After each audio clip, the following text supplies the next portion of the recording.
Who is God? Many who don't believe in God might imagine God as a distant and removed being, watching the world and not doing anything about the pain and suffering within it. Well, we agree on this one thing.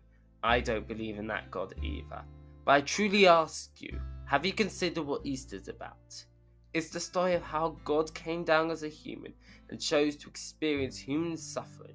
He gave grace and forgiveness to the sinner and embraced and healed the brokenhearted, and was rejected and died a horrifically brutal and shameful death on the cross for our freedom, so we could be united with God and that sin and shame would no longer separate us from Him, and thus we no longer have to live with it.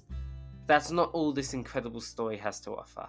3 days later, He rose again and beat death, so death cannot claim those who are in Christ. It has no grip on us. He also promises a day where pain and suffering will cease to exist, and He will wipe away every tear. Now, I don't only ask if this is a God you can believe in, but more importantly, if this is a God you could love.